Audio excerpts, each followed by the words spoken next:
Point of order. आप इस तरह से बात करके आप ना तो मुझे डरा सकते ना दबा सकते। अमानतुल्लाह कोई तरीका। माइक बंद करिए, 2 मिनट रुके। Point of order, point of order. देखिए, पॉइंट ऑफ ऑर्डर का मतलब है सारी कार्य करना चाहूंगा कि जिस तरह से कोई निकम्मा कह रहा है, कोई बेईमान कह रहा है, कोई निकम्मी सरकार कह रहा है, तो इस तरह की भाषा का इस्तेमाल नहीं होना चाहिए। इस तरह की भाषा का इस्तेमाल नहीं होना चाहिए। रखकर बैठे रहे, ऐसे शब्द बोले और ऐसे शब्द किसी के कान सुन नहीं सकते थे। आप लोगों ने कोई लज्जा नहीं छोड़ी, निर्दल होकर तुम लोगों ने बदतमीजी। सदस्य बैठ जाए।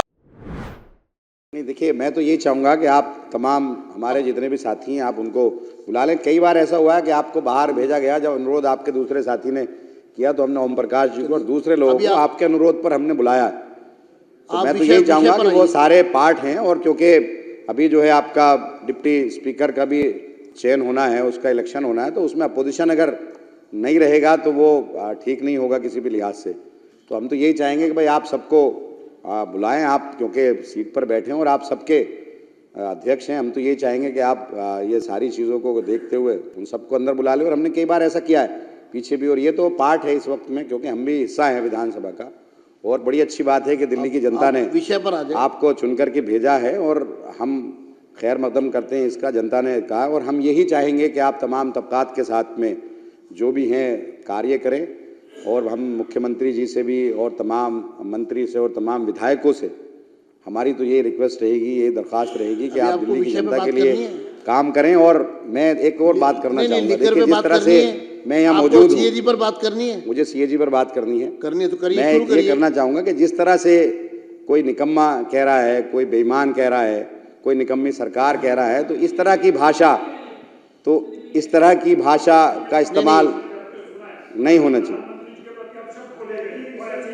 इस तरह की भाषा का इस्तेमाल नहीं होना चाहिए। रखकर बैठे रहे, ऐसे शब्द प्रधानमंत्री से बोले गए और आपके मुख्यमंत्री ने बोले और ऐसे शब्द किसी के कान सुन नहीं सकते थे। आप लोगों ने कोई लज्जा नहीं छोड़ी, निर्दल होकर तुम लोगों ने बदतमीजी। सदस्य बैठ जाएं, बर्दाश्त की, और आज आप सदस्य बैठ जाएं।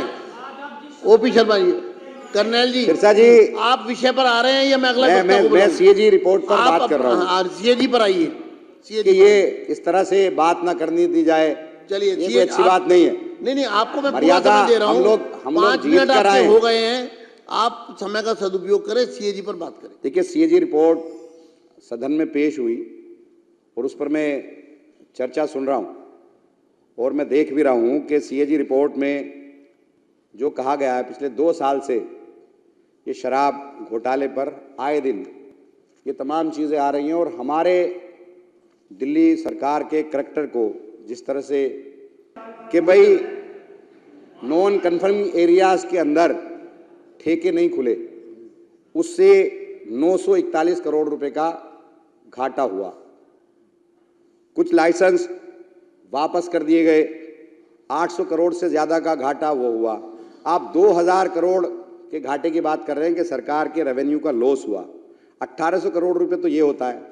तो हम तो ये पूछना चाहते हैं कि जो आप इतने दिन से, सीबीआई आपके पास है, ईडी आपके पास है, एसीबी आपके पास है, तमाम एजेंसी आपके पास है, और आप इतने टाइम से कर रहे हो, तो घोटाला हुआ कहाँ है? ये तो एज्यूम किया जा रहा है कि ये नुकसान होता। और जो इसमें 8 अध्याय हैं, 8 अध्याय के अंदर 7 में पुरानी जो पॉलिसी है उसके बारे में कहा गया है कि उसके अंदर जो कमियां थी वो कमियां बताई गई हैं, और एक अध्याय के अंदर बताया गया कि ये इसके अंदर ट्रांसपेरेंसी थी, अगर ठीक से इंप्लीमेंट किया जाता तो ये लॉस नहीं होता बल्कि फ़ायदा होता। पंजाब के अंदर यही पॉलिसी इंप्लीमेंट हुई, 1 साल में फ़ायदा हुआ, दूसरी मर्तबा दूसरा फ़ायदा हुआ, और जो पहली पॉलिसी उसमें फ़ायदा नहीं हुआ। बोल रहे, फिर आप बोल रहे। तो हम तो ये कहना चाहते हैं कि भाई आप तमाम और एक अरे वो कोई बात नहीं, 1 मिनट पॉइंट ऑफ ऑर्डर। आप इस तरह से बात करके आप ना तो मुझे डरा सकते ना दबा सकते। अमानतुल्लाह कोई तरीका। माइक बंद करिए, 2 मिनट रुके। Point of order. देखिए, पॉइंट ऑफ ऑर्डर का मतलब है सारी कार्यवाही रुकेगी, और जो सदस्य पॉइंट ऑफ ऑर्डर यानी कि व्यवस्था का प्रश्न अगर उठेगा तो पहले वो सुना जाएगा।